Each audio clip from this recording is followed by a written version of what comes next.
Très bien. Donc, nous sommes réunis donc pour le webinaire Coopérer, pourquoi pas vous. On va vous parler d'abord un petit peu d'Atis. Atis, nous sommes une association dont le siège est à Bordeaux. Notre mission, c'est d'accompagner l'émergence et le développement de projets dans le champ de l'économie sociale et solidaire, de l'utilité sociale, l'innovation sociale. En fait, on cherche à accompagner des acteurs qui veulent apporter des réponses euh, à des, euh, à des problématiques sociales, environnementales de nos territoires. Des réponses qui apportent, enfin, qui ont quand même une pérennité de leur modèle économique, qui créent ou maintiennent de l'emploi. Éventuellement, on accompagne aussi des projets à s'implanter sur nos territoires. Donc nous, on intervient sur 7 départements de Nouvelle-Aquitaine, qui sont ceux que vous voyez sur la carte. Et donc, comme je disais, avec 3 méthodologies pour accompagner ces projets. Donc, inventer des nouvelles solutions, c'est la partie fabrique à initiative notamment dont a parlé Louise tout à l'heure. On incube des projets, donc c'est à travers des incubateurs qui sont l'incubateur POP en Ex-Poitou-Charentes, l'incubateur Atis Gironde en Gironde, Émergence Périgord en Dordogne et Atis Lot-et-Garonne en Lot-et-Garonne. Et on accompagne des projets en développement pour les aider à se développer, on va dire, à travers plusieurs axes, notamment l'axe coopération qu'on va voir aujourd'hui. Ce qu'on vous propose sur ces 2 prochaines heures, c'est de parler de coopération, de repréciser de quoi on parle lorsqu'on parle de coopération, de se questionner sur pourquoi initier une démarche de coopération au service de son projet, de son territoire, par où commencer, et on va vous présenter le reste du programme coopération d'Atis. Le webinaire fait partie d'une première brique qui s'appelle Coopérer, pourquoi pas vous, qui est, bon, on vous en parlera un peu plus en détail tout à l'heure, vers la fin du webinaire. Hop, et on va démarrer avec une question où on va vous proposer de discuter entre vous. Pour vous, qu'est-ce que ça veut dire coopérer? On vous propose, et là je vais arrêter le partage, on va vous proposer de vous mettre en sous-groupe et vous laisser, je ne sais plus combien, Quelques minutes, 5-10 minutes. 5-10 minutes en groupe de 3-4 personnes. On est combien? On est 20. Ouais, groupe de ouais, 4-5 personnes plutôt. Ça va vous permettre déjà de rencontrer d'autres personnes qui sont le webinaire et échanger entre vous sur qu'est-ce que ça veut dire coopérer. Tout le monde est de retour. J'espère qu'on a coupé personne en plein milieu d'une phrase. Pile poil.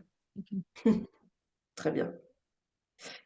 Ce qu'on vous propose maintenant, c'est de partager un peu ce qui s'est dit dans chacune de vos salles, chacun des groupes. Euh, Si quelqu'un veut prendre la parole, voilà, on peut lever la main. En plus, normalement, ça marque un ordre, je crois. Et puis on déroule comme ça. Donc voilà. Qui a envie de partager ce qui s'est dit dans son groupe, lève la main et prend la parole.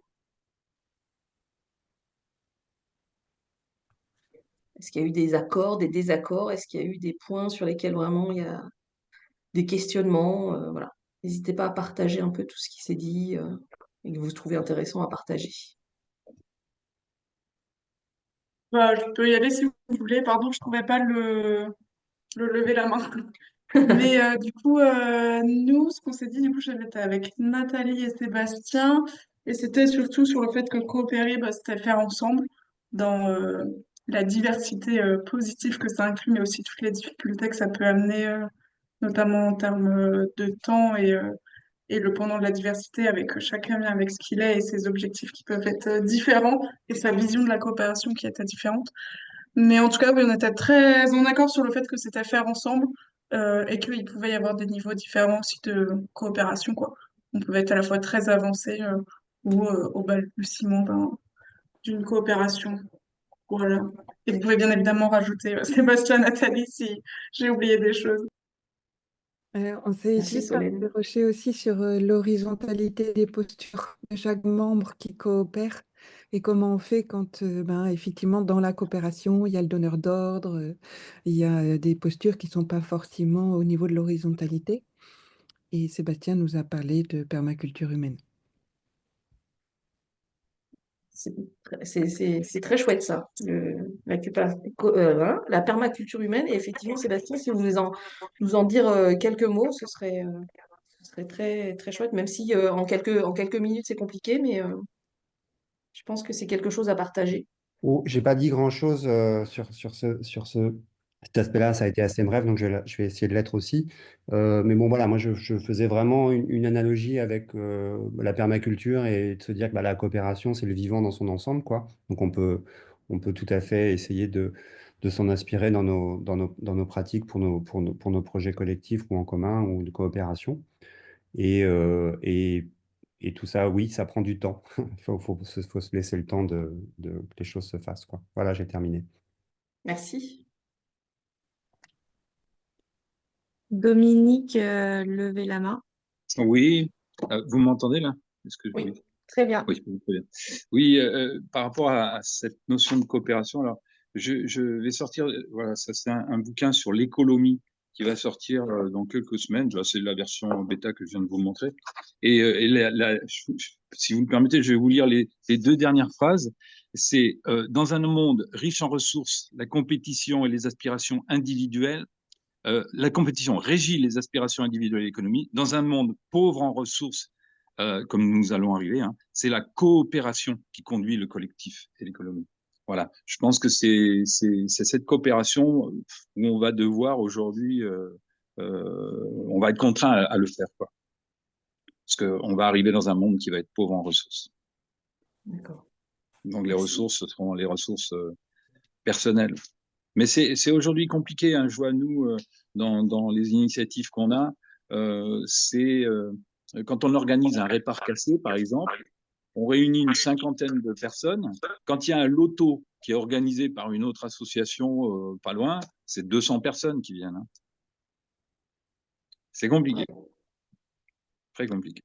tout à fait. Merci Dominique. De rien. Christelle? Oui, je faisais partie du groupe 1, de la salle 1. Donc, pour revenir à la question initiale de coopérer, donc effectivement, on était tous d'accord sur réaliser en commun en lien avec les valeurs, la vision. Il y avait une question aussi de gestion et d'action commune. Donc, valeurs, vision, gestion et action commune. Et aussi avec une notion de réciprocité pour se nourrir les uns les autres. C'est-à-dire que s'il y en a qu'un qui prend, mais qui renvoie pas, en fait, c'est plus de la coopération. Et je pense que cette notion de réciprocité, elle est très importante pour, pour comment dire, pour qu'il y ait une réelle coopération et surtout dans le temps, qui perdure dans le temps. Est-ce qu'il y a eu des débats dans votre groupe sur ce sujet-là ou pas? Non, on a tous rajouté un peu notre pierre à l'édifice. Enfin, après, vous pouvez réagir les uns les autres, mais on a tous rajouté quelque chose. Après, on a dit que ça dépendait aussi du cadre que l'on prenait, du Zoom. Entre l'individu, une multitude d'individus, c'est peut-être plus facile de coopérer qu'une multitude d'organisations où il y a une notion qui est peut-être moins évidente. Mais bon, voilà, on n'a pas eu le temps d'aller trop dans le détail. Ok, merci. Je vois Et qu'il y a... là, pour la Crèce, Ouais. nos chers collègues. Oui, j'interviens pour le groupe 2. Nous étions donc avec Chantal, Dorothée et Céline. Dans la même veine des interventions précédentes, nous avons fait le constat la coopération était déjà une valeur inscrite dans les statuts des structures dans lesquelles nous étions les quatre intégrés, associatifs, tiers-lieux et tête de réseau pour ce qui est de la CRES. Nous avons évoqué les enjeux de posture dans effectivement des objectifs de coopération. Nous avons évoqué aussi des parties prenantes. interne, externe, donc dans le cadre de la stratégie. Euh, et puis, nous avons terminé par dire que c'était un enjeu actuel euh, parce que le besoin était identifié dans cet écosystème ESS d'aller vers plus de coopération. Donc, si Céline, Chantal et Dorothée, vous voulez rajouter. Merci. Si c'est bon pour vous, Delphine avait aussi levé la main.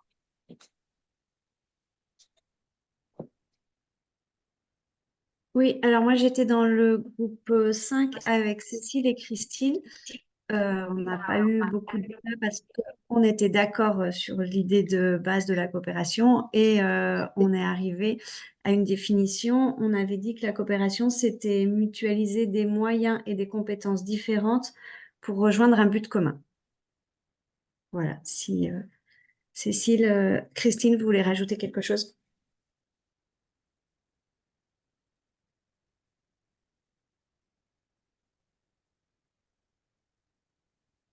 Merci. Il est d'accord. Ok. Est-ce que quelqu'un d'autre veut s'exprimer? Oui, une seconde, je crois qu'il y a peut-être quelque chose qui n'a pas forcément été dit, mais c'est quel diagnostic on partage au départ? Qu'est-ce qui nous pousse à coopérer? Voilà, en fonction de ses intérêts, en fonction de ses compétences, quel est le diagnostic au départ qu'on fait qui, au lieu d'être individualiste, nous pousse à la coopération? Ouais. Vous anticipez déjà la suite. Ouais, il y aurait plein de choses à dire là. Bon, je me retiens. On enchaînera par la suite.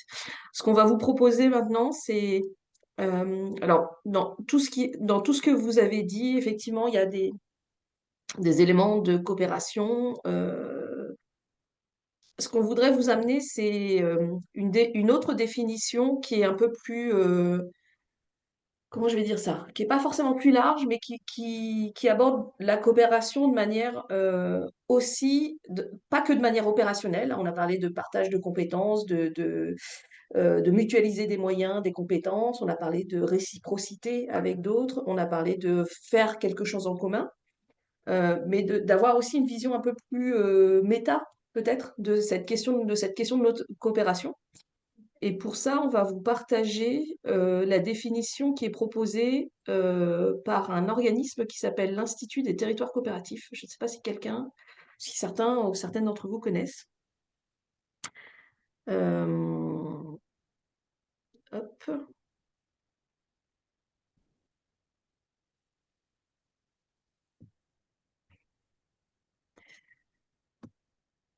Voilà.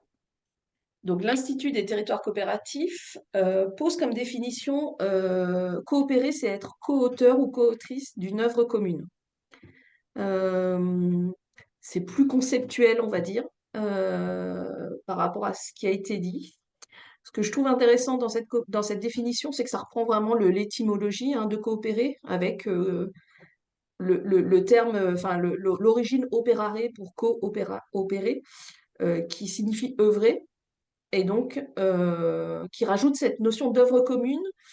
Je pense qu'il doit être comprise au-delà d'un projet, d'un objectif commun. L'œuvre commune, c'est ce qu'on voit à la fin lorsqu'on se retourne sur ce qu'on a vécu et voilà, qu'est-ce qu'on a réussi à construire ensemble. Et ce que je trouve intéressant, c'est cette notion d'être co-auteur ou co-autrice et pas juste acteur ou actrice, ni co-acteur ou co-actrice.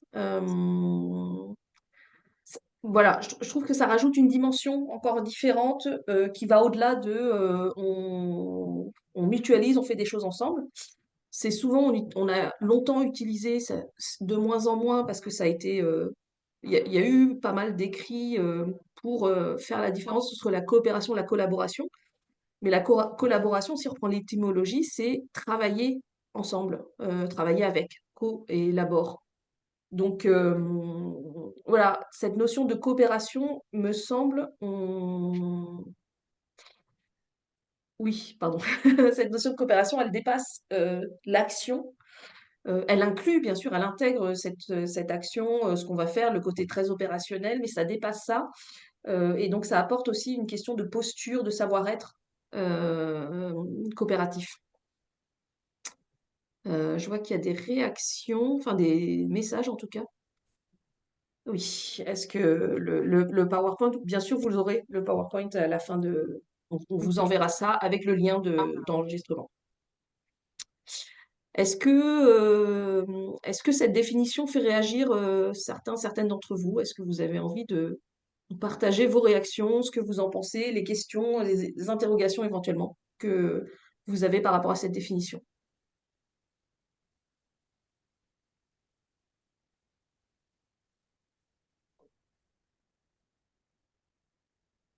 Pas de réaction? Mm. Chantal a levé la main. Ouais, Chantal. merci. Juste peut-être, moi, ce que ça me renvoie effectivement le mot œuvre, œuvrer, œuvre. Œuvre, c'est plus que l'action. Il y a aussi un résultat qu'on souhaite ensemble atteindre, peut-être aussi, ce qui nécessite peut-être aussi en amont de se connaître et plus encore de se reconnaître pour avancer ensemble, pas à pas, dans une œuvre qui de toute façon va avoir une certaine complexité et des étapes et qui va nécessiter qu'on soit complémentaires aussi peut-être dans un but commun. Oui, il y a de ça. Et je rajoute dans ce que vous dites, apprendre à se connaître et se reconnaître. Je rebondis sur le groupe qui avait parlé de coopération entre personnes ou coopération entre organisations. Et l'Institut des territoires coopératifs dit que ce sont les personnes qui coopèrent. C'est vraiment les personnes qui coopèrent. Une organisation en soi, elle est représentée par une personne, mais toute coopération passera par le filtre de cette personne. Donc, c'est vraiment les personnes qui coopèrent. Je ne sais pas qui a Oui, levé la main ensuite. J'ai Nathalie et Ben. Nathalie. Nathalie. Oui, moi je voulais reprendre un petit peu aussi ce qu'on travaille quand on fait de l'intelligence collective, c'est qu'à un moment donné, on se dit que l'ego collectif est plus important que l'ego individuel. Donc c'est vraiment dans cette définition à peu près à l'identique. Et ça pose vraiment la question de comment on frotte suffisamment nos égos les uns contre les autres pour se dire que le collectif va prendre une place beaucoup plus importante que notre individuel. Merci. Merci pour ce partage, Nathalie. Je Et dirais juste une petite chose, c'est que c'est la définition de la racine du mot, donc il n'y a pas grand-chose à rajouter, mais il y a quelque chose qui me manque quand même, c'est le plaisir, la coopération, l'énergie qu'il y a, plutôt par rapport à l'individualisme, l'énergie, le plaisir qui peut, voilà, c'est peut-être ça qui me manque là. oui, très bien, effectivement. On coopère parce qu'on a envie de coopérer et parce que si on a envie de coopérer, c'est effectivement qu'on y prend aussi du plaisir et que voilà, ça mène quelque chose.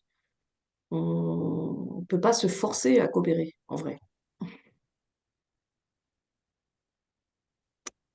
OK? Donc moi, je vous invite fortement à aller voir un peu ce qui se passe du côté de l'Institut des territoires coopératifs. C'est une mine d'informations autour de la coopération, mais vue, encore une fois, comme un savoir-être, comme une compétence, en fait, à apprendre, à développer. Voilà. Vraiment, il y a beaucoup de choses sur ce site que vous pourrez aller creuser. Et nous, au niveau d'ATIS, dans le programme coopération, on s'inspire beaucoup de ce qui se fait par l'Institut des territoires coopératifs. On va enchaîner avec peut-être une petite présentation de différentes formes, même si on a dit que voilà, la coopération, cette première définition, elle est plutôt générale et un peu assez conceptuelle finalement, et on se rend compte que dans les faits, cette coopération, elle peut prendre plusieurs formes. Je crois que je te laisse, Louise. Je ne sais plus si c'était à toi de présenter ça. Oui.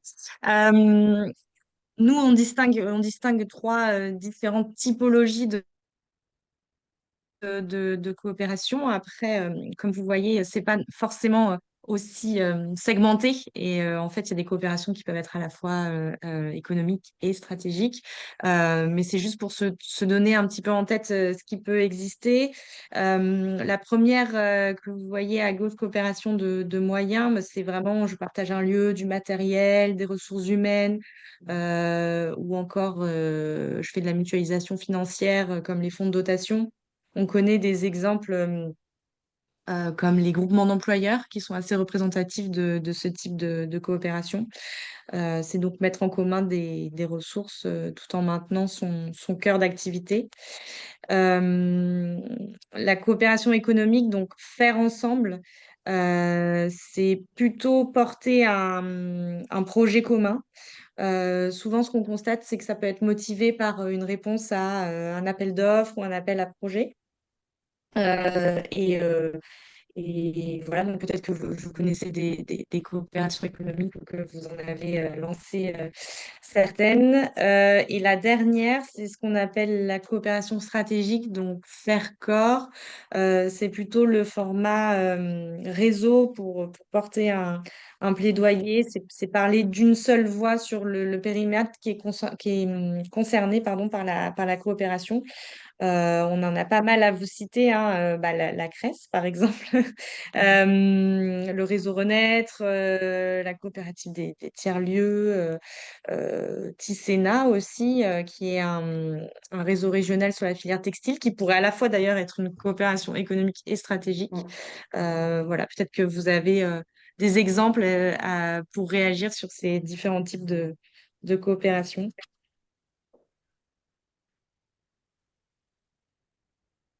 Et sinon, on peut... Ce que dit Louise, effectivement, hein, c'est que c'est pas du tout segmenté et que souvent, dans une coopération, on a plusieurs formes de coopération, on coopère à plusieurs niveaux, quoi, pour dire les choses autrement. Ce qu'on va vous inviter à faire maintenant, cette fois, enfin, je laisse la phrase pour l'instant et on va couper le partage d'écran. C'est partager. Si vous êtes, est-ce que vous êtes partie prenante d'un projet de coopération aujourd'hui? Est-ce que vous avez envie de nous partager un exemple de projet de coopération dans lequel vous êtes ou dans lequel vous avez été, qui nous servira un peu de fil rouge sur le reste de la matinée et sur lequel on va rebondir à plusieurs niveaux. Dominique. Du coup, je coupe l'écran, je coupe le partage, pardon. Oui, alors voilà, on organise dans notre département, Lot-et-Garonne, la fête du savoir-faire et il y a plus de 100 bénévoles pour l'organiser. On est presque 120 et je pense que cette manifestation n'aurait pas pu avoir lieu, ne pourrait pas avoir lieu justement sans cette dynamique avec tous ces bénévoles, quoi. Et bon, là, pour la petite histoire, on va avoir plus de 200 exposants sur les thématiques du savoir-faire qui sont basées sur le partage et la transition. Et c'est pour ça que ça a du succès, quoi, hein, et que ça plaît au grand public et puis à tous ces bénévoles qui s'investissent. Parce que sans ces bénévoles, cette manifestation ne pourrait pas avoir lieu. Voilà, c'est un exemple de coopération. D'accord. Au-delà des bénévoles, qui est-ce qu'il y a dans cette coopération? Alors, sont partie prenante effectivement à la fois la commune, la communauté de communes, le département, mais bon, à la limite, on pourrait faire sans eux, hein. La région va arriver maintenant aussi, et même l'Europe, puisqu'en fait, normalement, on attend une aide de l'Europe, mais si on n'avait pas cette aide, ça pourrait fonctionner quand même. On n'en a pas besoin. D'accord. Parce que justement, c'est un travail de bénévoles, et sans eux, c'est pas possible. Et du coup, vous pouvez peut-être nous parler un peu de comment s'organise le travail des bénévoles. Enfin, je pense qu'on a tous en tête de l'événementiel comme ça qui peut réunir beaucoup de bénévoles et du coup qui tient grâce, on pense notamment au festival de musique ou de choses comme ça, qui tient grâce aux bénévoles. Mais comment ça s'organise ça? Parce que Alors, c'est un travail de longue haleine et qui se fait toute l'année. Quand je dis toute l'année, c'est qu'on organise tous les mois des rencontres. On appelle ça unériel. Dans l'ériel, il y a à la fois un répar cassé, c'est-à-dire on propose aux gens de réparer leurs objets en panne, mais à côté de ça, il y a des cuisines partagées, c'est-à-dire d'autres bénévoles qui préparent les repas tant que faire se peut avec des produits locaux, avec des produits de saison. Et puis à côté de ça, il y a les jardins voisins. On a organisé une banque de graines, un troc de plants. Et puis il y a les pères castors qui font des échanges au niveau de la maison, de l'habitat, etc. Enfin, ça, c'est une mini-fête du savoir-faire qui a lieu régulièrement et qui implique beaucoup de bénévoles. Et puis une fois par an, on fait cette manifestation. Parce que là, l'Ariel dont je vous parle, c'est très local, c'est très, très local. On va de village en village sur un secteur géographique qui est très, très limité, quoi, en fait. Hein. C'est une vingtaine de kilomètres, même pas. Hein. D'accord. Voilà. Et donc, tous ces bénévoles sont rattachés à une association? Oui, Une qui seule s'appelle le ou COPTE. plusieurs? Alors, c'est une association qui s'appelle le COPTE qui est fédératrice, mais par exemple, pour la fête du savoir-faire, il y a beaucoup enfin beaucoup, il y a un certain nombre, on va dire, d'associations qui se sont associées avec nous, en quelque sorte. Aussi bien, par exemple, dans l'espace du savoir-faire lié à l'environnement, il y a une association qui s'appelle l'association Le Héron, qui est principalement chargée de créer à cette occasion des partages sur les connaissances. On parle de coopération, donc c'est aussi dans cet esprit-là, quoi, de partage et d'échange de savoir-faire. Là, actuellement, on fait, dans le cadre des fameux aériels, des ateliers sur la lutte contre le frelon asiatique. Bon, voilà, ça part un petit peu dans tous les sens, mais c'est important pour préparer un petit peu l'avenir, quoi. Ok, merci. De rien. Est-ce que quelqu'un veut réagir ou poser une question par rapport à la fête du savoir-faire et la façon dont cette coopération s'organise, etc. Ou est-ce que quelqu'un veut partager un autre projet de coopération? Ben.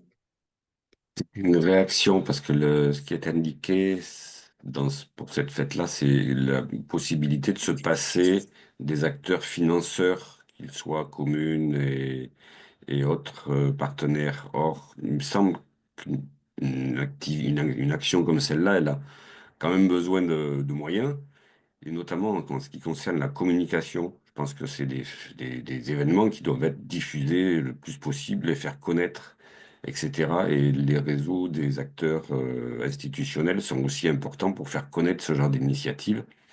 Entre autres, je pense voilà, à tout ce qui est communication. Tu vois, tu m'en as parlé tout à l'heure. J'avais complètement oublié que cette fête existait et ça m'intéresse beaucoup. Tu vois. Et du coup, la communication avant et après, ça a un coût, quoi. Oui, bien sûr. Que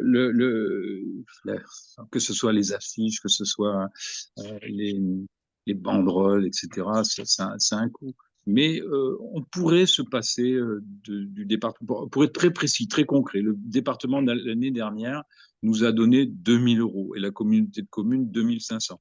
Donc c'est pas, voilà, et à la limite, on pourrait s'en passer vraiment. Parce que le travail, il est surtout un travail fait sur les réseaux sociaux, sur la dynamique en fait de groupe. Bon. Après, si on a des aides financières, alors une aide qui est incontournable, c'est celle de la commune où on est, quoi. C'est sûr que toutes les infrastructures sont mises à notre disposition, que ce soit la salle des fêtes, que ce soit l'auditorium, la médiathèque, etc. Enfin, tout ça enfin, partout, on est partout sur le village. Donc là, sans la coopération de la commune, ce serait pas possible. Mais Alors, pour le reste, si on reprend justement la question de coopération et la définition qu'on a posée tout à l'heure, que ce soit la commune ou le département dont vous parliez tout à l'heure, est-ce qu'ils sont en coopération ou est-ce qu'ils sont avec le projet? Est-ce qu'ils sont oui, co-auteurs oui. ou est-ce qu'ils sont Ah, partenaires co-auteur, non, mais partenaire, oui, puisqu'en fait, par exemple, cette fête a lieu le 7 juin. Et le département nous a proposé gratuitement, enfin, quand je dis gratuitement, oui, ils nous ont imprimé les flyers. Voilà, bon, c'est une forme de coopération, c'est sûr. Et puis le, au niveau de la communauté de communes, c'est pareil, on met à notre disposition des tonnelles, voilà. Il y a un échange. Voilà. C'est une forme de coopération, mais qui n'est pas forcément nécessairement financière. Mm. Et donc la question peut-être, et c'est un peu vers ça qu'on souhaite vous amener, nous, à travers ce programme coopération et à travers les accompagnements, etc., c'est comment on arrive à aller au-delà de ce partenariat qui n'est pas que financier, effectivement, qui est aussi matériel, qui est de plein d'autres formes, mais comment on arrive à aller au-delà de ça et arriver à être en réelle coopération, on va dire, dans le sens de cette définition d'être co-auteur d'une œuvre commune, si on en a envie. Bien sûr, on ne force pas la coopération, mais des partenaires avec qui on est en coopération, comment on arrive à aller au-delà et à faire en sorte d'être ensemble co-auteurs et co-autrices de alors ce projet-là, mais éventuellement, comme on disait, ça va au-delà de ça. Ça va au-delà d'une action, d'un événement. Il y a une vision derrière, il y a un sens dans l'organisation de ces événements. Et donc, du coup, être vraiment co-auteur ou co-autrice de ces visions-là de manière commune, et notamment à l'échelle d'un territoire. Enfin, voilà, nous, c'est vraiment vers ça qu'on veut amener. Si je peux appuyer ce que tu dis, Fanmali, c'est aussi la différence entre ce qu'on entend par collaboration et coopération. C'est sortir justement de la dimension de collaborer pour coopérer, donc passer à une autre logique et apprendre ensemble de cette coopération. Et du coup, on va réinterroger, enfin, en partie pour ça, mais pas que, on va réinterroger un petit peu je crois que c'est Ben qui avait amené ça, la question du diagnostic de départ, qu'est-ce qui nous pousse à coopérer? Donc, je voudrais vous présenter une petite analyse de pourquoi on veut coopérer. Hop. Vous avez tout d'un seul coup, mais normalement, ça doit s'afficher petit à petit. En fait, les motivations, les intentions, lorsque on a envie de coopérer avec d'autres, il peut y avoir plusieurs raisons. Donc, une des raisons, c'est d'essayer de gagner en compétences. Ça permet de partager. Pardon, Louis, je crois que je te prends ton. Vas-y, Non, non, mais vas-y. bon. Déroule, je complète si besoin. Ça marche. Partager ses compétences, ça permet aussi d'en acquérir de nouvelles, de donner du sens commun avec d'autres personnes, d'autres acteurs en complétant un peu les compétences et bénéficier d'un réseau déjà existant. Autrement dit, ça permet de renforcer sa propre organisation. Là, on parle de coopération entre organisations, hein. Donc, une des motivations, un des objectifs de coopérer, c'est coopérer pour renforcer son organisation en gagnant des compétences. Un autre objectif, c'est d'améliorer les services auprès des bénéficiaires, d'améliorer son action hein, qu'on a auprès des bénéficiaires. Ça passe par le fait de mieux répondre aux besoins en élargissant l'offre de services. Ça passe par intégrer les bénéficiaires dans la réflexion et la construction des services qu'on leur propose, expérimenter de nouveaux projets ou rendre plus lisibles les offres proposées. Et donc, autrement dit, améliorer les services auprès des bénéficiaires, c'est renforcer son modèle économique. Un autre objectif, c'est de construire sa légitimité sur un territoire, en organisant un plaidoyer commun, en répondant de manière concertée, en favorisant un peu le maillage du territoire, rendre plus visible l'impact sur les publics et nouer de meilleures relations avec les partenaires du territoire pour mieux répondre. Autrement dit, renforcer aussi son positionnement. Donc voilà, 3 motivations, objectifs principaux, on va dire, pourquoi on a envie de coopérer, qui sont bien sûr pas les seuls. Et un peu à la base, au centre de tout ça, il y a bien sûr la confiance. Et donc, ce qui a déjà été dit au tout début, la confiance, ça passe par connaissance, reconnaissance entre personnes, et donc ça prend du temps. Ce petit schéma, il vient d'un document de l'Avise, vous avez la source ici, qui présente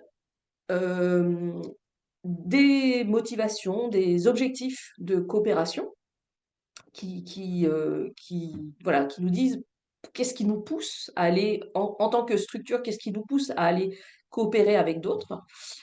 Il y a certainement d'autres raisons, d'autres motivations, et pour cela, on va vous proposer déjà un petit temps de réaction éventuellement à ce tableau, et puis après, on va vous proposer de compléter un petit peu ces réponses-là.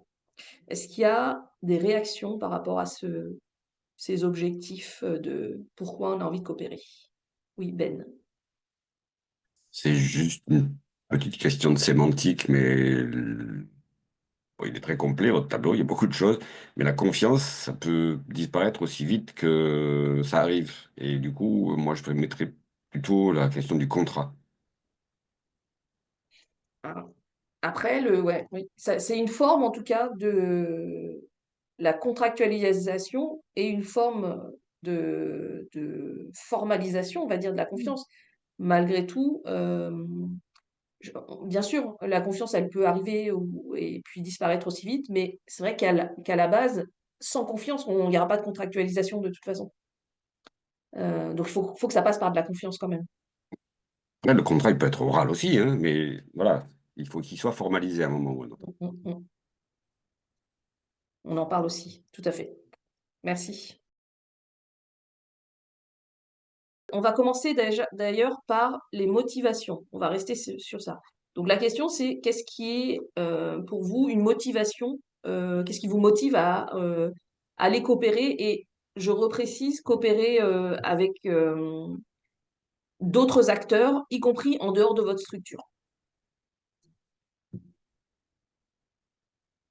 Synergie pour la motivation. Alors, L'émulation. Émulation, synergie. synergie, émulation. Enrichissement. On va essayer, attends, on va essayer de... Louis, c'est toi qui écris, j'imagine, Ah les oui, oui, synergies. tout à fait. Vas-y, je te laisse faire alors. Je ne sais pas si on peut le faire à deux. Eh, écoute, je vais essayer et allez, c'est parti. Solène a dit, je crois, enrichissement.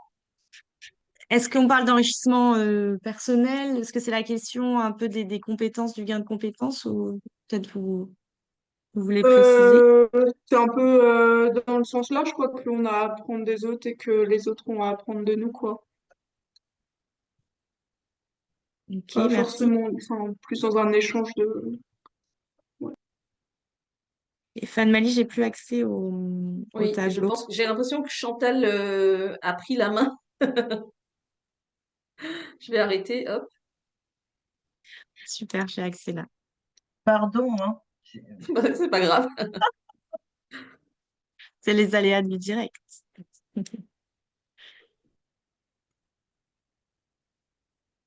Moi, je dirais peut-être, comme un monsieur l'a dit tout à l'heure, il y a une obligation aujourd'hui à coopérer dans un monde avec moins de ressources. Il y a un peu pour moi, il y a une urgence à coopérer pour être armé pour ce qui nous attend pour la suite, quoi, en gros. Donc la motivation derrière, c'est,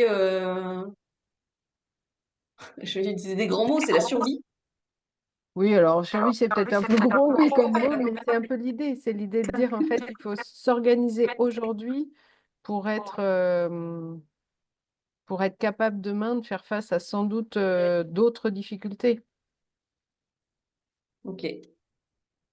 Je le note ainsi, hein, faire face aux difficultés de demain. Il y a une idée de complémentarité, de trouver chez les autres des compétences qu'on n'a pas nous-mêmes. Créer des échanges aussi.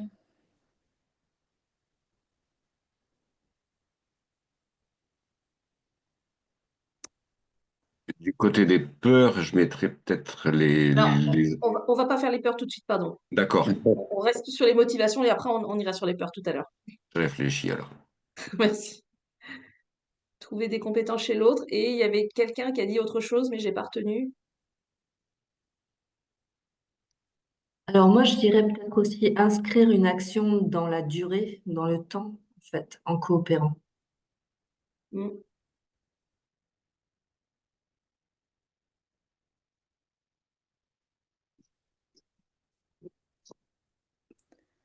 Moi, j'avais dit créer des échanges. Ouais, c'est ça. Oui, c'est ça. Ça me manquait. Je le fais, Ok. j'étais pas sûre de pouvoir le faire en même temps, mais créer des échanges. Ok. Je Il y pense a qu'il se un rapproche de la enjeu, question d'enrichissement soi-même et les autres. J'imagine que c'est par la diversité, les échanges créés, quoi. il y a un enjeu d'efficacité peut-être aussi grâce aux complémentarités. Enjeu d'efficacité.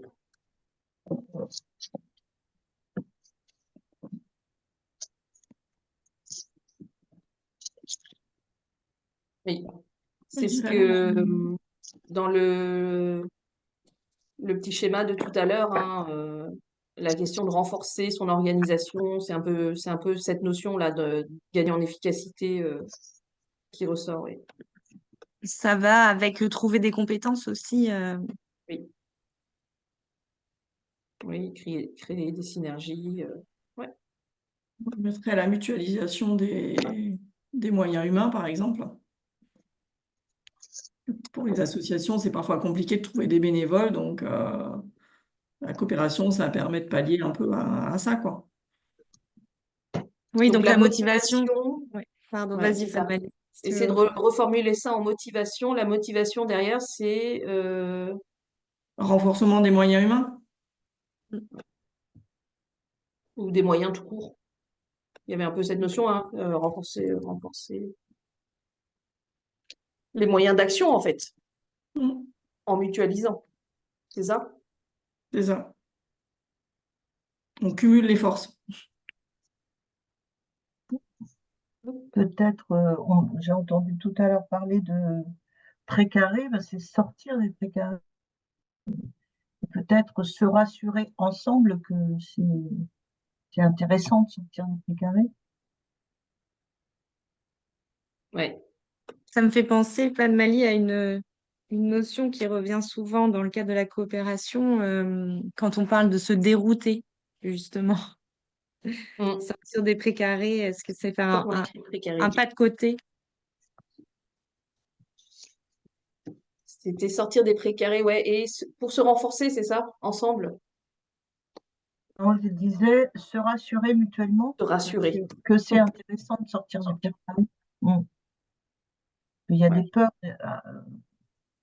sans doute. Mm. Ça, ouais, je le mets, c'est pas tout à fait la même chose, mais je pense qu'il y a faire face aux difficultés de demain, ça permet aussi, enfin, sortir des précarés pour se rassurer mutuellement, pour faire face aux difficultés de demain. Je pense qu'il peut y avoir un lien avec ça aussi. Est-ce qu'il y a autre chose dans qu'est-ce que vous avez vous comme motivation, essayer de vous remettre dans les situations de vos propres projets, vos propres projets de coopération, qu'est-ce qui vous a motivé finalement à aller vers d'autres acteurs?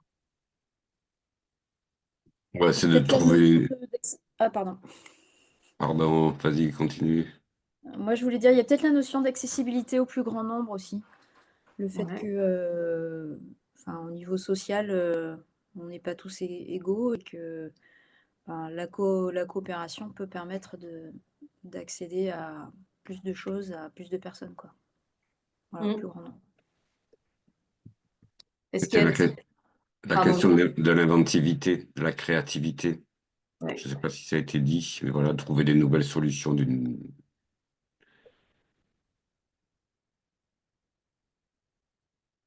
Ouais. Et peut-être agir mieux, plus fort pour les publics.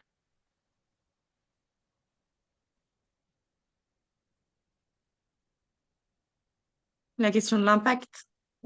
Ça. Agir mieux, plus fort pour les publics, c'est ça? Oui. Ouais.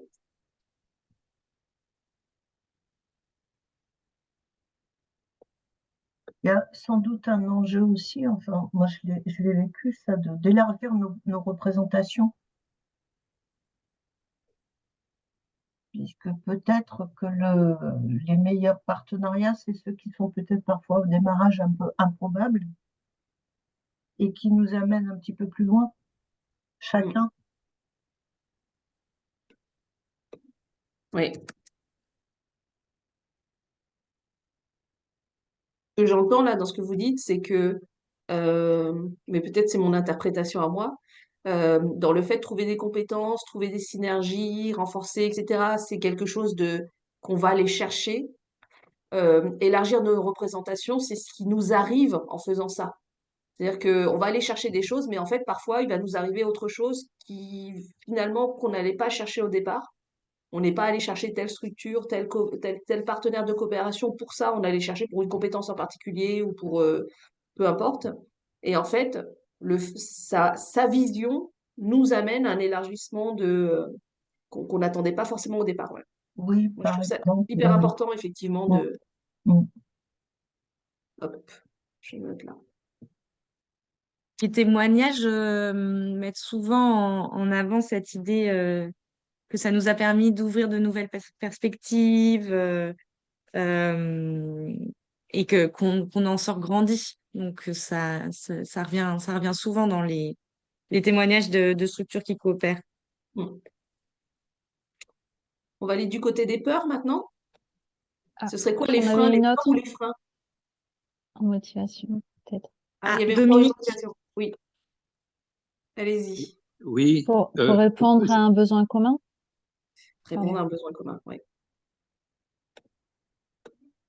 pardon, j'ai lancé Dominique, mais il y avait quelqu'un avant vous. Pardon.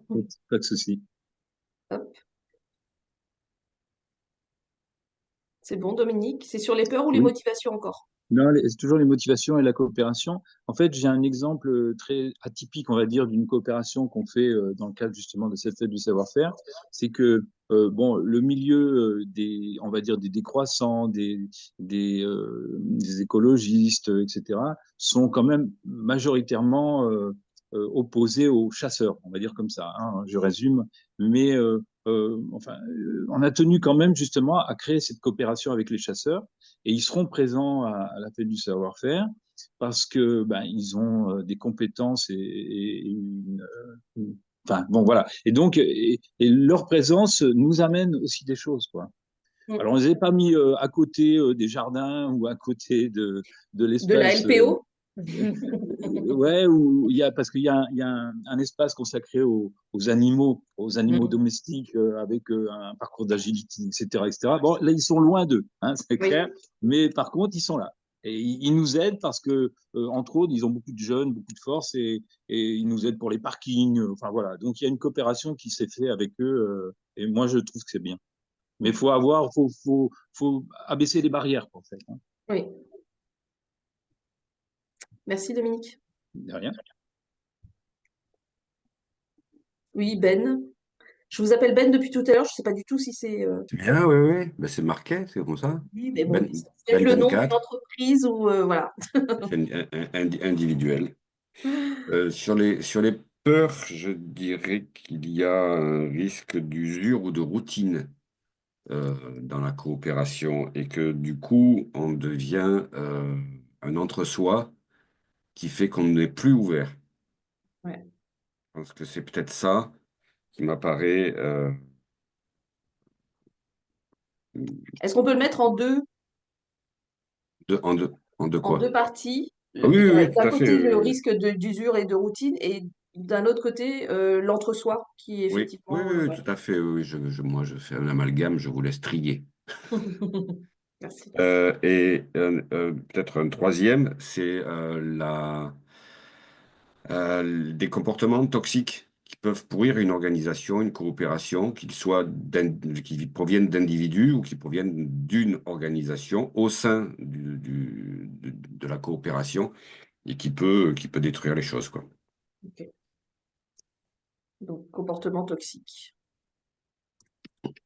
Ça revient à la question des individualités Ouais. qui font partie des coopérations. En fait, c'est ça, c'est l'intérêt privé par rapport à l'intérêt entre guillemets général. Oui, mais il peut y avoir des comportements toxiques qui seront là pour détruire le mode de coopération en soi, voilà, et qu'on ne pourra pas forcément percevoir, qui viennent avec le temps. Voilà, voilà. Et C'est pas qu'une question d'ego, quoi. Moi, j'aurais dit quelque chose qui ressemble un peu à l'usure, c'est par rapport à l'investissement. Parce que souvent ça c'est plus sur le modèle associatif que coopératif, mais bon, ça se rejoint quand même pas mal.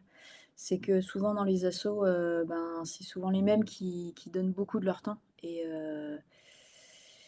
ben, il y a un risque qu'au bout d'un moment, trop d'investissement sur son temps perso par rapport à d'autres personnes du collectif qui peut faire que ça peut user, quoi, à force. Et du coup, est-ce que la peur, là, parce que la peur de surinvestissement, on va dire risque d'usure, de routine, ça, on l'a identifié. Est-ce que la peur, elle n'est pas au niveau du déséquilibre entre l'investissement des uns et des autres? Ouais, il peut y avoir ça, ouais. Et puis il y a aussi une autre notion qui me vient, c'est moi j'ai souvent remarqué ça dans les assos, dans les coopérations, c'est que des fois on est entre convaincus soi-même et on ne sait pas comment élargir le cercle, quoi. Parce qu'il y a des fois, on peut faire des manifestations, des trucs, mais c'est toujours les mêmes qui viennent. Donc c'est toujours, on prêche que des convaincus et des fois on aimerait bien pouvoir pas forcément prêcher, donner la bonne, entre guillemets, bonne parole. C'est pas une bonne parole, c'est des arguments, mais on aimerait bien pouvoir attirer d'autres personnes, d'autres sphères et faire venir des gens pour pouvoir justement avoir des débats autres que entre convaincus, quoi, de la même chose, quoi. C'est la notion Ça, d'entre-soi, là. là, c'est compliqué. C'est ça. Éviter l'entre-soi. Dorothée, levez la main. Oui, bah, du coup, il y a des choses qui ont été dites parce que c'était effectivement les égos qui peuvent un peu mettre en péril une coopération. Donc ça, c'est effectivement intérêt privé et collectif. Le sentiment d'inéquité ou d'inégalité, mais ça rejoint le déséquilibre. Et moi, je rajouterais peut-être l'incompréhension, c'est-à-dire qu'on part dans une coopération au début et en fait, on ne s'était pas forcément bien compris au départ, on n'avait pas forcément bien acté qui fait quoi, quelle responsabilité incombe à qui. Donc c'est vrai que moi j'ai tendance à conseiller aux associations qui prêtent du matériel, qui sont vraiment dans cette mouvance-là, de quand même toujours faire une convention pour savoir qui fait quoi, qui utilise quoi, qui est responsable de quoi. Et quand c'est clarifié au départ, ça évite justement les loupés à l'arrivée, quoi. Donc, le, le levier derrière cette peur, c'est la question de la formalisation et du cadre. Oui, c'est ça, c'est ça. Enfin, c'est la réponse en tout cas à cette peur qu'il y ait une incompréhension ou qu'il y ait des choses qui n'aient pas été bien actées, quoi. Je vois l'heure qui tourne, Fanmali. Oui. Est-ce que peut-être on prend encore Sébastien et Chantal qu'on n'a pas entendu? Oui. Il y avait encore voilà, quatre mains levées. Je vous propose que on se dise rapidement pour pouvoir faire le lien avec la suite. Du coup, peut-être Sébastien était dans la file d'attente. Oui, moi je vais être assez bref du coup. Deux peurs possibles. Ça va mettre plus de temps Oui. et je détaille pas, hein, mais bon voilà, c'est un projet coopératif, collaboratif, voilà, ça nécessite plus d'organisation pour que le projet puisse se faire, de discussion, de manière de décider, etc. Euh, et un deuxième, c'est une peur possible, c'est de se faire. Euh, enfin, je sais pas si c'est une peur ou pas. Enfin, il faut accepter aussi un peu de lâcher prise, c'est-à-dire de pouvoir se faire déposséder de sa vision originelle du projet. Voilà, j'ai terminé. Merci. Merci. Ça, c'est des choses, effectivement, qu'on retrouve beaucoup. Chantal, est-ce que vous souhaitiez compléter? Oui, c'est dans la même mouvance que ce que dit Sébastien. Juste une petite. Ça va mettre plus de temps et en même temps, moi, ce que j'aimerais dire, c'est que les temporalités des différents acteurs ne coïncident pas toujours. Il y a la temporalité d'un appel à projet, il y a la temporalité d'un travail sur une autre posture commune avec parfois des acteurs très très différents, des habitants. Et on ne peut pas toujours, malheureusement, toujours tout concilier. Et c'est très complexe, cette gestion des différentes temporalités, je trouve, dans des projets collectifs. Et puis, se faire déposséder de sa vision originale du projet, oui, c'est un risque. Et puis aussi, peut-être qu'au fil du temps, certains ne se retrouvent plus dans la posture initiale, etc. Enfin, il y a toujours beaucoup, beaucoup de recompositions à faire en permanence, ce qui est pour moi une richesse, mais ce qui peut aussi décourager des acteurs. Mm. Ouais, vous mettez en avant la notion de mouvement et de vivant dans le Oui, projet exactement. Un projet coopératif. collectif et coopératif, il va forcément ne soit plus le même au début et à la fin, il va évoluer. Et ça, c'est pas forcément toujours entendable par certains acteurs, ce qui est dommage, hein, mais bon, pour des raisons différentes, hein. Et c'est pas, je ne juge pas du tout, hein, mais bon. Si je résume Merci. comme ça vous va? Ne plus se retrouver. Voilà. J'entends d'un côté, c'est la personne qui amène le projet initial qui a peur de se faire déposséder de sa vision, et les autres personnes qui ont rejoint une coopération à partir d'une vision qui ne se retrouve plus dans la façon dont ça évolue. Donc c'est des Oui. deux côtés aussi. Et moi, me concernant, c'est plus si je suis à l'initiative d'une coopération, par exemple, ou ma structure, c'est-à-dire nous, on sait que ça va évoluer, mais on sait aussi que ça risque de créer beaucoup de tensions à certains moments. Parce que de toute façon, dans ce type de projet, il y a forcément des moments qui sont plus... Il faut espérer, en tout cas, que parfois ça crée des frictions, j'ai envie de Des dire, parce frottements. qu'on est tous différents et du coup, il faut toujours se poser aussi. Alors, c'est autant dans la notion enfin, du côté motivation que peur, c'est pourquoi on est là ensemble, on revient un peu à ça, mais aussi comment on peut croiser nos intérêts individuels vers un intérêt collectif, quoi. Ça, c'est pas toujours. Ouais. Merci. Dominique et puis Agnès. Oui, alors, une peur, mais qui n'est pas forcément la mienne, mais enfin, en tout cas, qui est une épée de Damoclès, c'est que nous, dans le cadre de nos coopérations, on utilise beaucoup, bien sûr, WhatsApp, on a 15 groupes WhatsApp, on a Discord avec je sais pas combien de salles, on utilise un courrier par mail qu'on envoie à 1200 personnes, etc. On est les SMS, les mails, mais on est très tributaire de toute cette technologie, quoi. Et moi qui fais partie de ces gens qui pensent que peut-être on est à la veille de quelque chose, d'un effondrement, quoi, on va dire. Voilà, s'il n'y a plus tout ça, je ne sais pas quelles seront les formes de coopération. Elles seront différentes, sans doute. Mais en tout cas, il y aura un problème de communication, c'est sûr. Je l'ai résumé comme la surcommunication. Oui, ça peut se traduire comme ça, c'est vrai. Ok. Merci. Et on va prendre Agnès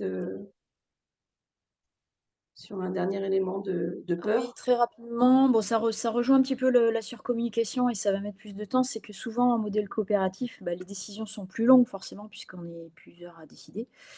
Et ça peut être un facteur un peu, alors peut-être pas de peur, mais d'agacement, on va dire, ou de frustration. C'est que bah, il faut accepter qu'en modèle coopératif, on est plus nombreux et donc du coup, bah, les décisions sont plus longues à prendre. Et des fois, face à comment dire, des sortes de concurrences qui vont plus vite à côté, ça peut créer des frustrations ou voilà. Et puis la surcommunication, je suis assez d'accord. C'est vrai que bah, on a de plus en plus de moyens très différents de communiquer, mais à force d'avoir plein de canaux ouverts, c'est trop de communication tue la communication, quoi. Très bien. Merci. Et puis, Osée avait mis des éléments dans le chat aussi, peur de l'investissement nécessaire en termes d'introspection personnelle. Ça, on l'a pas mis, mais effectivement, en peur, c'est est-ce que c'est la peur de changer, Osée, que tu veux exprimer? Oui, c'est ça, exactement. Parce que, Alors, au-delà, je enfin, plaisantais en oui, disant la peur de changer, mais c'est peut-être la peur d'être bousculé dans oui, sa voilà. personne, je sais pas. Lui, c'est ça, parce qu'il va peut-être falloir changer. Si on est dans une œuvre commune, il y aura forcément une forme, ça a été dit, des frustrations, mais je pensais à l'altérité, du coup, par rapport aux autres personnes avec lesquelles nous allons coopérer. Et du coup, peut-être que ça va faire appel à des choses au plus profond de nous et qui vont nous bousculer, c'est ça, et qui vont nécessiter que l'on aille vers une autre personne que Mm. celle que l'on est au départ. Et Merci, ça permet, Fanmali, de faire le lien avec la suite. tout à fait, complètement. C'était pas prévu, mais merci. On vous partagera ce tableau, on le remettra dans le support PowerPoint qu'on vous enverra. Et on va enchaîner sur la suite et on voit que dans les éléments de motivation, mais surtout de peur, enfin dans les deux cas, effectivement, on voit que ça touche pas que à des objectifs, on coopère pas que pour gagner en compétences, pour gagner, etc. Il y a une notion très individuelle finalement de pourquoi on a envie de coopérer. Et du côté d'Atis, donc sur la base de ce qu'on vous a, enfin de quelques références, notamment l'Institut des territoires coopératifs, mais pas que, on vous a présenté tout à l'heure, on identifie 3 dimensions de la coopération. Une dimension humaine qui touche à la personne, hein, qui touche à soi-même, moi en coopérant, mon rapport à l'autre, ma connaissance de moi, mon rapport à l'autre, et donc la connaissance des autres aussi. Donc cette partie dimension humaine, elle amène, à travers la coopération, elle peut amener à une transformation individuelle, à la notion de maturité coopérative, c'est une notion qui est amenée aussi par l'Institut des territoires coopératifs, et à comment on gère aussi, comment on prend soin, au-delà de gérer, on prend soin de l'interrelationnel dans la coopération. Comme on le disait, ce sont des personnes qui coopèrent, donc comment est-ce que ce relationnel est aussi important que le projet en lui-même. Si on décide de coopérer, ben on décide qu'on veut le faire avec d'autres, donc on décide que la relation à l'autre est importante, aussi importante que le projet. Donc on aborde la question de la coopération à travers aussi cette dimension humaine. On l'aborde bien sûr à travers une dimension plus structurelle qui est de l'ordre des outils qu'on met en place, du cadre, de l'organisation, la structuration qu'on veut mettre en place, du mode de prise de décision, de la formalisation de ce qu'on a dit tout à l'heure, de la formalisation de toute cette confiance à travers un contrat ou autre. Donc c'est voilà toute cette partie un peu émergée de l'iceberg de la coopération qu'on voit. On aborde souvent la coopération à travers ça, hein, à travers ce qui se voit, ce qui est visible, comment on anime, comment on facilite, comment on pose un cadre organisationnel, quels outils on met en place. Donc ça, c'est aussi une dimension de la coopération, mais qui n'est pas la seule. Donc voilà. Et une troisième dimension qu'on a appelée la dimension expérientielle, qui est en fait le fait de vivre la coopération et de l'analyser en fait, de vivre cette coopération et de prendre du recul sur ce qu'on a vécu, sur le processus de coopération qu'on a vécu pour bah, être amené effectivement à éventuellement re-questionner ou voir, comment dire, faire émerger des questions en tout cas sur la dimension humaine. Et ça peut amener aussi à faire évoluer la dimension structurelle qu'on aura posée ou l'a posée dès le départ. Donc une autre façon de le dire, c'est pédaler, se regarder pédaler en coopérant, c'est voilà, pour pouvoir ajuster notre coopération. Donc c'est un chemin, c'est un processus voilà, qu'on aborde nous et on tient à vraiment faire le focus sur les 3 dimensions de la coopération pour pouvoir avoir un regard assez global. On ajoute à ça, et ça touche beaucoup la dimension structurelle, mais on ajoute à ça des fonctions qui nous paraissent essentielles pour faciliter un peu un processus de coopération. qui touche parce qu'on parle de fonction à la dimension structurelle, mais pas que, bien sûr, ça va toucher aussi les autres dimensions, puisque vous voyez qu'elles sont entremêlées, et c'est ce que je disais tout à l'heure, hein, ce qui fait évoluer, on peut évoluer soi-même individuellement et donc ça a un impact sur l'expérientiel et ça peut avoir un impact ensuite sur le structurel. On peut faire bouger les choses du point de vue structurel et ça a un impact sur expérientiel, pardon, et ça peut éventuellement aussi avoir un impact sur la dimension humaine et enfin voilà, c'est entremêlé. Donc ces fonctions, elles entremêlent aussi ces différentes dimensions. On identifie une première fonction qui est une fonction de pilotage. Le mot c'est peut-être pas le plus adapté, c'est peut-être le mot vision finalement. C'est comment est-ce dans un collectif qui coopère, on arrive à garder le cap vers l'horizon commun qu'on a choisi, notre raison d'être en collectif, pour éviter justement que ça évolue de manière trop euh, éloignée de ce à quoi on s'était fixé au départ. Donc cette fonction de pilotage, ou de vision, on l'appelle comme on veut, nous paraît essentielle dans un collectif qui coopère. La fonction de leadership partagé est importante. Le leadership, c'est ce qui amène la capacité à engager, à fédérer les autres.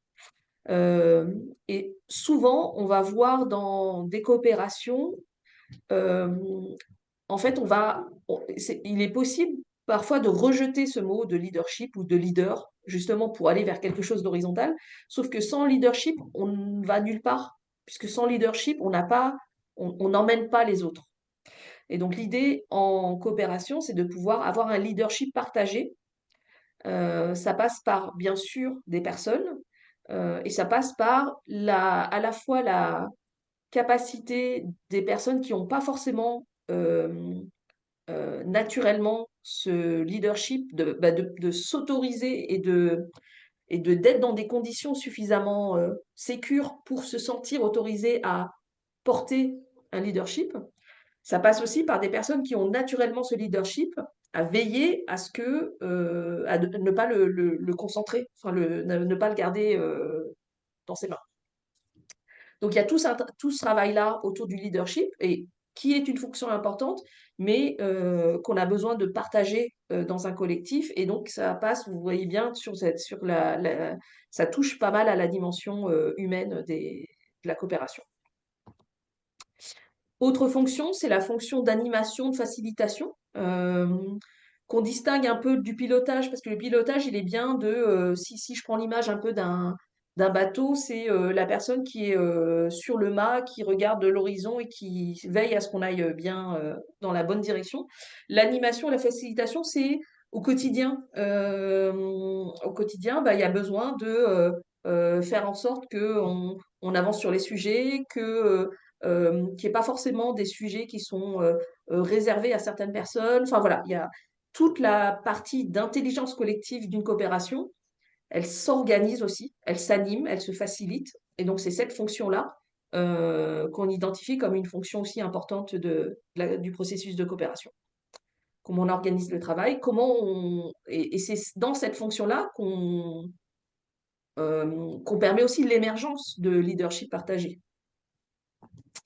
Et enfin, une fonction de communication qui est à la fois communication interne, notamment pour cette fonction d'animation, mais aussi communication externe, qui est une forme un peu comment dire, j'allais dire de plaidoyer, c'est pas tout à fait le terme, mais la communication externe qui est aussi une forme pour laisser des traces, pour montrer un peu comment on peut faire autrement en coopérant, et donc comment on capitalise sur le résultat du projet de coopération, mais on capitalise aussi sur le chemin parcouru. Et cette communication externe, elle est importante pour ça, elle est importante aussi pour les personnes qui rejoindraient le collectif en cours de chemin, qui auraient besoin de savoir par où le chemin parcouru par le collectif qui coopère. Ça permet plus facilement à des personnes qui arrivent en cours de chemin de savoir un peu ce qui s'est dit et de ne pas arriver en imaginant révolutionner tout. Je ne sais pas si c'est très clair ce que je dis, mais voilà. Une communication externe est une communication importante pour faire valoir ce qui a été fait, mais aussi pour capitaliser pour, en interne, ce qui a été fait. Et ce qui est important aussi, c'est de ne pas sous-estimer les moyens engagés. On a pas mal d'injonctions à coopérer justement pour mutualiser, pour faire ensemble parce que on a moins de ressources et notamment de ressources financières. On est souvent, on nous pousse à coopérer pour finalement parce qu'il y a moins de subventions et donc on va financer une coopération. Mais il ne faut pas sous-estimer que une coopération, ça ne fait pas forcément économiser de l'argent. Notamment dans les phases de démarrage, il y a des moyens engagés, ne serait-ce que des moyens humains en termes de temps, puisqu'on l'a dit, et ça je pense que personne ne dira le contraire, la coopération ça prend du temps, et donc il ne faut pas sous-estimer ce temps nécessaire aussi aux coopérations. Voilà un peu le partage qu'on voulait vous faire sur les 3 dimensions de la coopération et nous, l'approche qu'on a et qu'on développe dans la suite du programme autour de la coopération. Est-ce qu'il y a des réactions?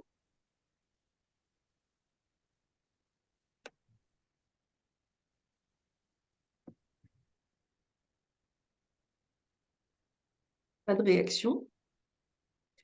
On va pouvoir Levez enchaîner. la main, mais peut-être que c'était Et je crois pour... qu'Agnès levait la main depuis tout à l'heure, donc je ne sais pas s'il y a...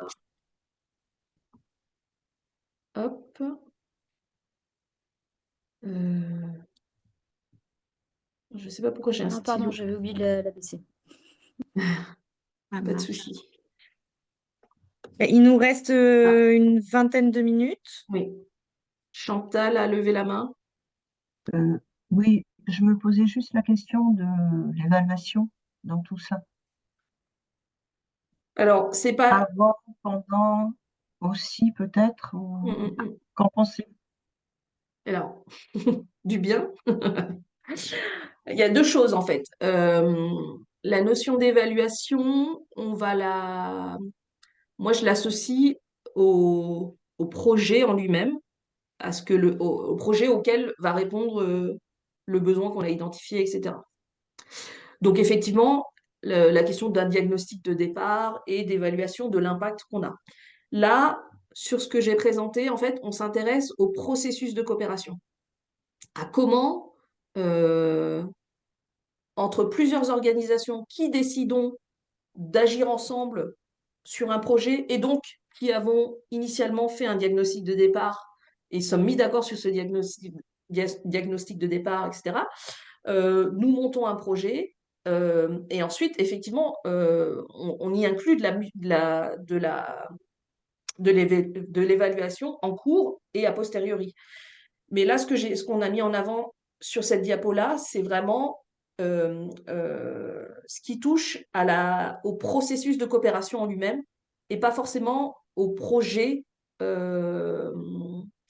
et l'impact du projet sur ses bénéficiaires, etc.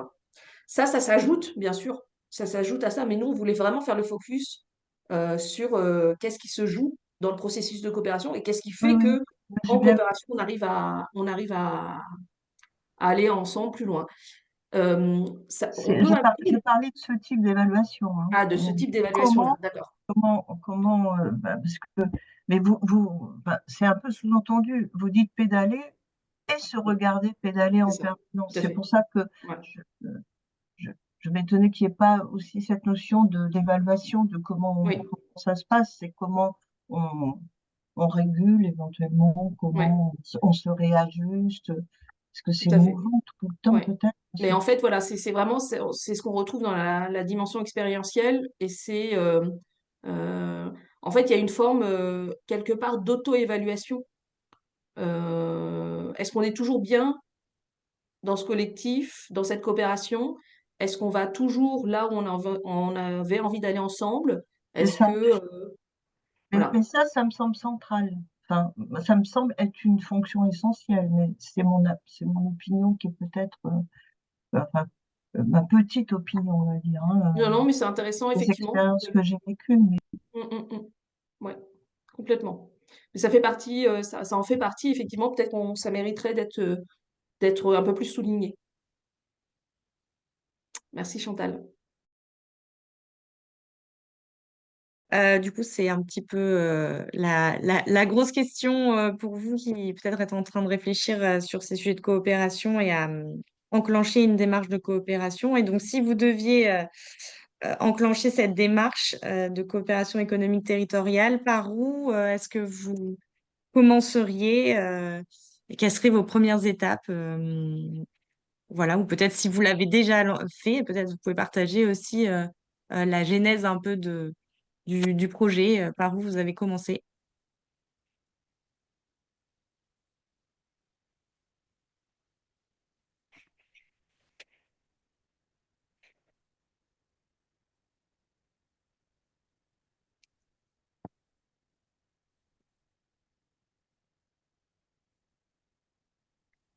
Pas trop de...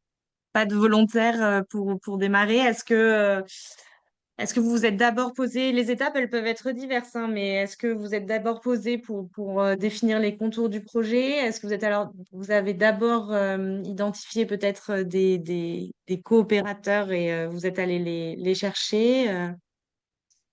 Dominique, vous voulez réagir? Oui, alors j'apporte un témoignage, quoi, simplement, par rapport à la question et l'évolution et la genèse du projet, qui au départ a toujours été basé sur l'échange de savoir-faire. Donc on a démarré il y a maintenant pas loin de 20 ans sur des ateliers divers et variés, aussi bien pour créer des bassins de spiruline que pour faire du savon ou je sais pas quoi. Puis petit à petit, les choses ont évolué au fil des années en fonction de ce qui s'est passé, enfin de ce qu'on a observé. On a vu émerger les répars cafés, les Repair cafés. Et nous, on l'a appelé répar cassé. À côté de ça, comme je vous ai dit tout à l'heure, on a fait évoluer avec les cuisines partagées, jardin voisin, les percasseurs, etc. Puis on est arrivé à cette fête du savoir-faire. Voilà, je crois que ça s'est fait un peu naturellement en fonction des idées des uns et des autres. Et même au sein de la fête du savoir-faire, on a évolué, on évolue en permanence. Et bon, après, comme il a été dit à plusieurs reprises, cette coopération n'est pas toujours aisée parce qu'il faut trouver effectivement des leaderships, il faut trouver des bonnes volontés, des bénévoles. Alors nous, je vous donne un petit truc. Pourquoi on a autant de bénévoles? C'est parce qu'en fait, là, d'une part, il y a beaucoup de gens qui sont passionnés par leur sujet, quoi, hein, bien sûr. Et puis c'est la coopération de l'ensemble des motivations et des passions qui crée cette dynamique et cette coopération. Et il y a aussi un autre point, c'est qu'on leur demande peu, entre guillemets. C'est-à-dire, par exemple, pour la fête du savoir-faire, on a trouvé des bénévoles en leur disant, voilà, nous, ce qu'on vous demande, c'est juste quelques heures. Voilà. Par exemple, on va avoir 4 points d'accueil. Sur chaque point d'accueil, il y a 4 personnes et ils vont pas être là toute la journée. C'est pareil pour les parkings. C'est un petit peu. Parce que je pense que si on avait demandé beaucoup, je pense qu'on n'aurait pas autant de bénévoles. Voilà. Après, c'est sûr, quand on a des bénévoles qui s'investissent beaucoup, beaucoup, mais quelqu'un a dit justement que s'il y a trop d'investissement, il y a usure, quoi. Donc, C'est une question d'équilibre. ouais, équilibre. Merci pour votre partage. Ben, vous voulez partager aussi Oui, oui, dans votre question, il y a une notion de coopération économique et de territoire, bien sûr. Je partage mon expérience, mon vécu, puisqu'effectivement, j'en suis à l'étape où je vais monter des partenariats, je vais monter de la coopération à différents niveaux. Mais en m'installant en Dordogne, ce qui était nouveau pour moi, c'était effectivement d'être tout seul sur un grand espace où je savais pas du tout ce que j'allais faire. Mais vraiment, j'étais un peu paumé et je me suis posé les bonnes questions, surtout, c'est de savoir qu'est-ce qui m'anime, qu'est-ce que j'ai envie, moi, qu'est-ce qui m'anime pour faire un projet pour éventuellement vivre ici, puisque j'arrive de Bordeaux. Et je me suis dit, qu'est-ce que je viens foutre ici, quoi? Voilà, tout simplement. Donc, j'ai trouvé une piste, je suis en train de la creuser. J'ai fait appel à des compétences pour ça, qui sont des compétences d'architecte, puisque moi, ce qui m'intéresse, c'est l'habitat, l'éco-habitat. Et du coup, j'y vois beaucoup plus clair maintenant et je peux commencer à avoir cette activité qui va être une activité économique avec une forte consonance territoriales, mais qui nécessitent effectivement des partenariats et de la coopération. Donc, si je résume, d'abord une démarche introspective. Introspective, oui, Et qui a été assez après, forte, hein. Voilà, je me suis dit, voilà. et après, se tourner vers l'autre et donc les compétences dont vous avez besoin. Peut-être faire le point sur ce que vous avez comme compétences de votre côté et ce dont vous avez besoin pour Oui, oui, votre bah, projet. j'ai interpellé des personnes déjà Mm. individuellement pour pouvoir savoir où est-ce que j'allais, qui m'ont éclairé un petit peu. Mais du coup, ça n'a pas été vraiment une coopération, où elle a été sporadique, voilà. Merci. Également, Aurel. Oui, en fait, moi, ça rejoint exactement ce que dit Ben. J'ai initié il y a quelques années une démarche de coopération économique territoriale, donc d'économie circulaire. Je travaillais pour une collectivité et la première étape, ça a été de mettre au clair pourquoi la collectivité pourrait porter cette démarche-là, qu'est-ce qu'elle avait à apporter en gros dans le panier commun, quels pouvaient être les objectifs. Et ensuite, je suis allée regarder sur le territoire quelles étaient les différentes entreprises, comment elles fonctionnaient, enfin, essayer d'en savoir plus. Finalement, c'est un mélange, enfin, c'est un diagnostic général pour voir comment est-ce que je pouvais entrer en relation avec eux, qu'est-ce que moi, la collectivité pouvait offrir, quelle était sa vision, et voilà, mettre tout ça dans le pot commun pour voir est-ce qu'on pouvait construire une vision commune autour de nous, la collectivité, donc l'acteur qui portait, qui initiait le projet. Qu'est-ce que on pouvait voilà mettre au panier commun et à quoi pourrait ressembler le panier commun. Super, merci. Le pourquoi, le qui, Ouais. le C'est je, la le place. nous. Et ce que je retiens aussi dans le témoignage d'Aurel, là, c'est la place qu'on laisse à l'autre. Mm. Il y a ce côté introspection dont tu as parlé, Ben. Qu'est-ce que enfin, le pourquoi moi j'y vais, en gros. Et il y a la notion de je vais interpeller d'autres acteurs et je leur laisse aussi cette place de dire de quoi eux ils ont envie par rapport à au sujet sur lequel on va travailler, quoi. Et la place qu'on veut pour soi. Et la place J'ai qu'on veut pour entendu soi. ça aussi. Ouais, tout à fait. Euh, S'il n'y a pas d'autres témoignages, on vous propose une petite bibliographie, mais vous l'aurez dans sur le support. Et vous présenter un petit peu la suite du programme qu'on propose. Donc, comme je vous le disais, le programme Faire ensemble, coopérons, il est composé de deux briques. Il y a une première brique qu'on appelle Coopérer, pourquoi pas vous, qui est une brique d'acculturation. Donc, il y a ce webinaire qui en fait partie et des ateliers, 2 jours d'ateliers en présentiel qu'on propose. euh, qui va permettre d'explorer un peu plus loin ce qu'on s'est dit aujourd'hui et pourquoi pas imaginer des projets de coopération économique à partir de vos situations. Donc les prochains ateliers sont ceux qui sont affichés sur l'écran. Donc il y a une série d'ateliers en Lot-et-Garonne qui va démarrer le 8 avril, enfin pour une première journée le 8 avril à la vieille école à Bougougnag. Et ensuite, la deuxième journée d'atelier, le 5 juin, à Envie Plus à Marmande. C'est une série de 2 ateliers, donc l'idéal, c'est de faire les 2 ateliers. Si jamais vous n'avez pas la possibilité de faire les deux, voilà, on peut toujours s'arranger. Il y a une autre série d'ateliers qui est déjà en cours, qui a démarré en février, le 20 février, à Poitiers. Donc, c'est Euh, sur place, il faut être sur place. il faut Excusez-moi être de vous sur couper. place, oui. Ce sont D'accord. des ateliers vraiment présentiels. Et il y a une deuxième journée qui est organisée le 10 avril, toujours à Poitiers, au tiers-lieu La Franchie. Et juste pour information, on organise ces ateliers de manière assez régulière. Ça, c'est les prochains. La série qui vient après, ce sera une série d'ateliers qui aura lieu en Charente. Je crois de mémoire 1er juillet pour la première journée et mi-septembre pour la deuxième. Et ensuite, on aura encore une dernière série d'ateliers. Je ne suis pas très sûre, je ne sais plus si c'est à Bordeaux ou Oui, à Périgueux. oui, oui, il y aura à l'automne, À il y a l'automne, voilà. une série à Bordeaux. À Bordeaux, ok. Donc voilà, ça c'est cette première brique d'acculturation pour aller un petit peu plus loin sur la coopération. Ça s'adresse vraiment à toute structure, enfin, voilà, faut que vous soyez représenté par une personne morale, une structure, donc soit vous êtes bénévole, salarié, peu importe, d'une structure, et vous avez envie de vous engager dans un projet de coopération. Vous n'avez pas forcément besoin d'avoir déjà des partenaires identifiés, mais vous vous questionnez, vous avez envie d'aller plus loin, donc voilà, vous pouvez vous inscrire. Ensuite, on a en parallèle un parcours d'accompagnement, qui est un parcours plutôt long, hein. C'est un parcours d'accompagnement sur 24 mois, avec un rythme d'accompagnement d'un rendez-vous d'une demi-journée par trimestre, où là, pour pouvoir candidater, il faut déjà être un collectif. Il faut avoir faut qu'il y ait au minimum 2 structures. Donc, c'est des collectifs interorganisations, hein. Faut qu'il y ait au minimum 2 structures et sur les 2 structures, il faut qu'il y ait au minimum une structure qui appartient au champ de l'économie sociale et solidaire. Et ce parcours d'accompagnement, il vous permet d'être accompagné à la fois sur un projet économique que vous avez envie de mettre ensemble, de monter ensemble, donc, il faut que ce projet il soit vraiment au stade du démarrage.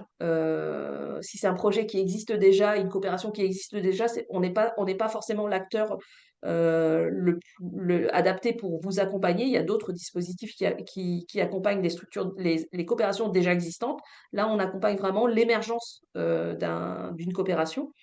Et on va accompagner sur 2 volets, sur le volet projet économique, mais surtout, on va accompagner sur la dynamique de coopération qui se joue entre les différents acteurs de la coopération.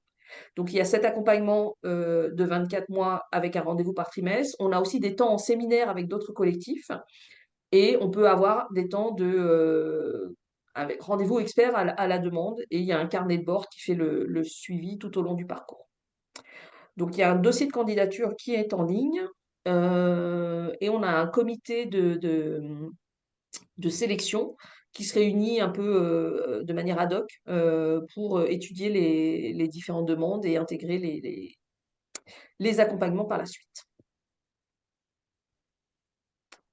Petite Voilà. question Oui.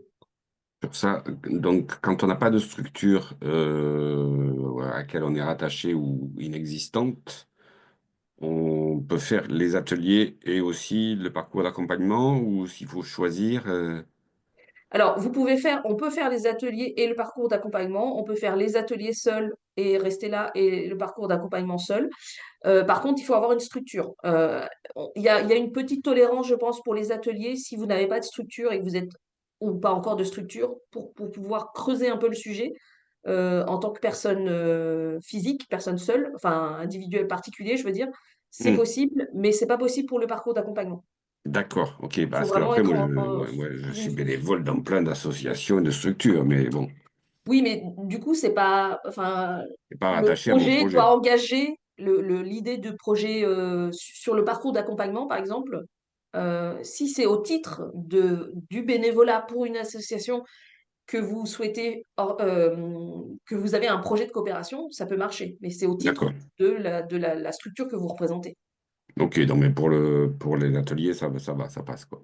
Pour les ateliers, ça passe. On a D'accord. une tolérance. C'est vrai on a indiqué plutôt pour des structures, mais effectivement, on peut accepter aussi des projets de coopération Je qui vais sont pas annoncer le encore 8 avril. initiés et qui peuvent être initiés par une personne physique, bien sûr. Je vais annoncer le 8 avril, c'est bientôt. Est-ce que c'est complet déjà? Oui, Non, c'est pas complet. d'accord. Vous Ok, pouvez tout à fait vous inscrire. ok, ben, je vais le faire. Je pense que c'est bientôt. Merci. Avec plaisir. Euh, vous aurez le support dont je vous passe assez rapidement, mais voilà, vous avez un petit peu là le détail de ce qui se fait sur ces 2 jours d'atelier. On travaille l'individuel et le collectif. On va travailler un peu les enjeux, les motivations, etc.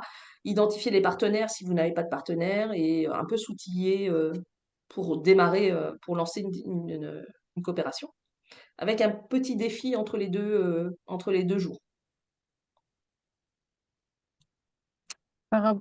Excusez-moi, par rapport à l'autre partie accompagnement, est-ce que ça peut être monté en formation ou pas du tout? Non, c'est pas du Ok. tout, ça peut pas, c'est un accompagnement, on peut pas c'est pas du tout une formation en fait. Déjà dans la forme, c'est pas Mm. une formation et puis on n'est pas organisme de formation. Euh, Voilà, je ne sais pas si c'est ça la question, mais Si, c'était les aspects financiers par rapport à oui. l'accompagnement. Mm. Et alors, sur les aspects financiers, est-ce que j'ai coupé le partage ou pas du tout? Non, j'ai pas coupé, pardon. Ça, c'est la même chose redit autrement. Non, c'est pas précisé là. Je vais couper le partage. Euh, hop. Juste pour vous redire, c'est vrai qu'on ne vous l'a pas dit au départ, on aurait peut-être pu insister un petit peu plus là-dessus. Ce programme,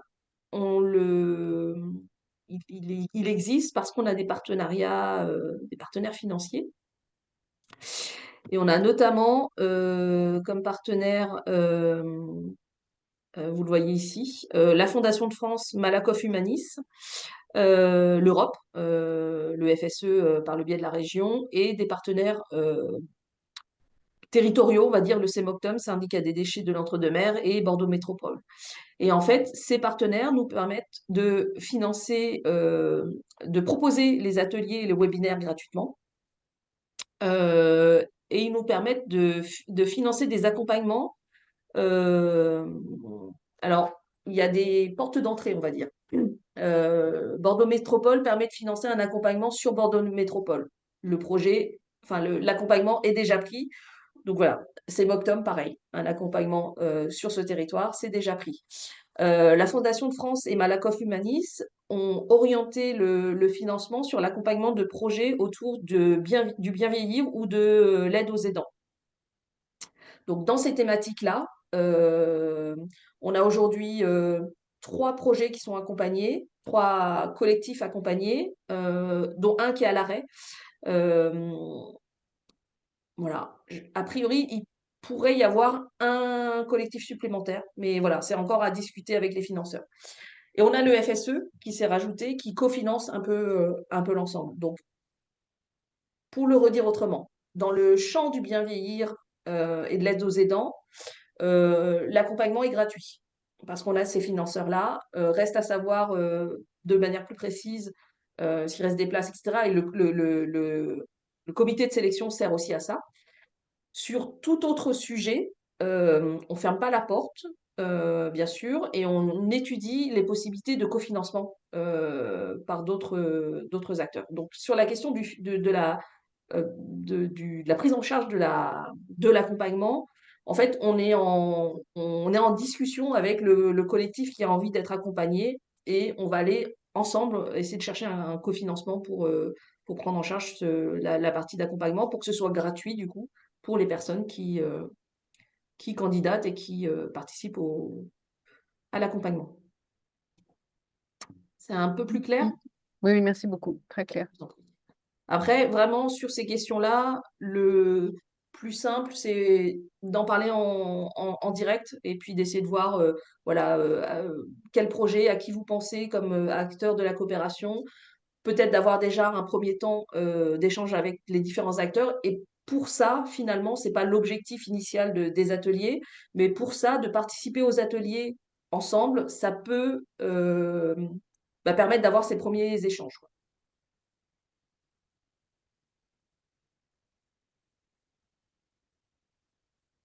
Est-ce qu'il y a éventuellement d'autres questions?